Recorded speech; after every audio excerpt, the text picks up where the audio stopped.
Ministro Nelson Barbosa, Vossa Excelência dispõe de um denso e robusto currículo acadêmico em prestigiadas instituições não apenas do Brasil, mas também do exterior. É, portanto, um quadro qualificado tecnicamente para chegar aonde chegou. Não tem apenas uma robusta vida acadêmica, tem também uma vida no governo brasileiro já há muitos anos. Vossa Excelência está no governo desde 1994, salvo melhor juízo, no Banco Central, esteve no BNDES, foi secretário de Acompanhamento Econômico do Ministério da Fazenda, secretário de Política Econômica do Ministério da Fazenda, secretário executivo do Ministério da Fazenda, ministro do Planejamento e, finalmente, ministro da Fazenda. Portanto, Vossa Excelência percorreu uma longa trajetória, não apenas acadêmica, mas também profissional. E portanto, Vossa Excelência, protagonista dessa, me perdoe, tragédia que nós estamos assistindo em nosso país. Para chegar até aqui, nós não chegamos de qualquer maneira. Foram anos de equívocos e de opções políticas na linha de orientação econômica que se traduzem num quadro dramático vivido pela economia brasileira. É admirável, evidentemente, o equilíbrio com que Vossa Excelência coloca, do ponto de vista técnico e teórico, essa estruturação, dividindo, inclusive, as ações de curto prazo das ações, sabe, de longo prazo, dando um sentido de emergência e não misturando as duas estações, tendo em vista as necessárias mudanças que o Estado brasileiro precisa fazer. Mas eu não tenho como discordar que tudo isso me parece absolutamente insuficiente. Eu ainda acho, sinceramente, me perdoe a franqueza, que o governo está dissimulando o enfrentamento da brutal crise que vive o Estado brasileiro. É como escreveu dia desses o The Economist. O governo parece brincar, dançando à beira do precipício. Porque Vossa Excelência, como nosso ministro da Fazenda, do Estado brasileiro, faz uma série de projeções, mas nós precisamos olhar para o passado recente. E o passado recente não dá a este governo credibilidade para que nós possamos acreditar nesse plano teórico. Ora, nos últimos anos, o governo da presidente Dilma elevou em 30 pontos percentuais a dívida bruta do Estado brasileiro. Nós estamos hoje na faixa de 70%, e há quem afirme não, há muitos analistas do mercado achando que com esse mais do mesmo, por que eu digo mais do mesmo? Porque o tamanho da complexidade da crise brasileira está para além do Ministério da Fazenda. Exige ação de governo e não há unidade no governo. Vossa Excelência fala na necessária reforma da Previdência. Só Vossa Excelência fala nisso. O Ministério da Previdência não fala nisso, os demais ministérios não falam nisso. Esta reforma que estava prometida para vir para o Congresso não se tem notícias, e todos nós sabemos que a situação é dramática. Então, diante desse quadro, o que nós temos hoje aqui no Congresso brasileiro para enfrentamento da crise?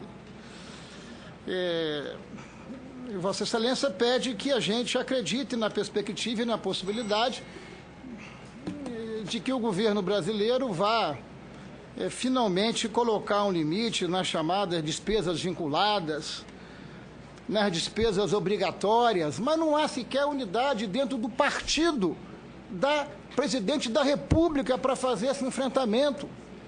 Na prática, o que nós estamos assistindo é o empurrar para frente. É como se diz no dia a dia, o governo está barrigando essas questões.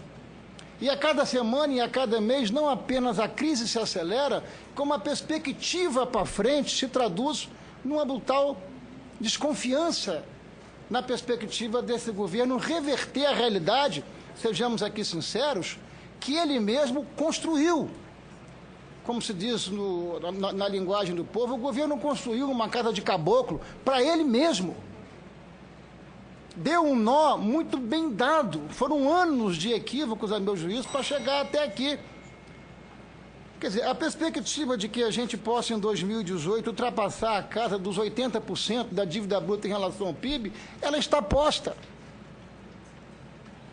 Porque tudo que nós precisamos fazer depende, inicialmente, de muita unidade da parte do governo e dos seus aliados. E tudo que nós não temos hoje é unidade no governo e nos seus aliados. Não há como desconhecer que nós estamos vivendo um impeachment no Congresso brasileiro.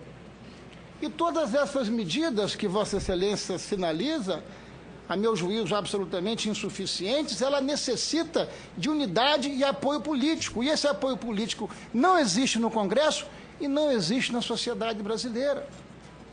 Porque, de novo, sejamos aqui sinceros, Vossas Excelências estão colhendo aquilo que plantaram ao longo desse período todo. A única proposta do governo que nós temos aqui para deliberar, que não no Senado, ainda na Câmara, é uma proposta em que, depois de termos um rombo de 111 bilhões em 2015, o governo pede que o Congresso autorize de novo um rombo de até, no limite, 97 bilhões de reais em 2016, acreditando que esse rombo será menor em função do corte anunciado semana passada de 21,2 bi. Quer dizer, olhando para trás, é difícil imaginar que o governo vai cumprir alguma coisa. Então, nós estamos, na prática, diante de um rombo de 120 bi em 2016, em cima de um rombo de 111 bi em 2015. Quer dizer, o que o governo professa pelo seu discurso, ele não professa na sua prática política, e na sua prática e na sua orientação econômica. O governo está sinalizando nesse mesmo projeto que pede autorização para gastar como se estivesse cumprindo a meta fiscal. Escuta, Congresso, me autorizem a gastar, que ainda assim eu vou gastar para além daquilo que eu me comprometi há pouquíssimos meses ou semanas, e mesmo assim, gastando além do que eu devo, do que eu posso, eu vou cumprir a meta fiscal. Essa é a única proposta que nós temos aqui, é o governo pedindo autorização para gastar mais, isso é, mais do mesmo, o tempo todo. Foi isso que nos trouxe até aqui. Esse norgódio que o Brasil se encontra é produto disso. Então, assim, diante dessas preliminares, a realidade ela é dramática para o povo brasileiro. Nós estamos vivendo uma realidade pior da nossa história republicana, uma recessão acumulada só vista em 1901, pior do que a crise de 1930. Nós somos hoje pelo menos 10 milhões de brasileiros que estão desempregados. E um pai de família desempregado, ou uma mãe desempregada, ou um jovem chegando ao mercado de trabalho desempregado, é alguém com a sua estima muito, muito baixa. Em 2015, 100 mil estabelecimentos comerciais fecharam as suas portas. 4.400 indústrias fecharam no Brasil. E o governo, me parece que assiste a isso tudo como se isso não tivesse a gravidade que tem. E, de novo, somos chamados a confiar num plano teórico de um governo que não consegue organizar essas mudanças e essas transformações sequer dentro do partido hegemônico da base política, que é o partido dos trabalhadores, porque tem Vossa Excelência defendendo a reforma previdenciária e tem o Partido dos Trabalhadores dizendo que não há necessidade de fazer essa reforma previdenciária, ou que essa reforma pode ser adiada ou pode ser postergada.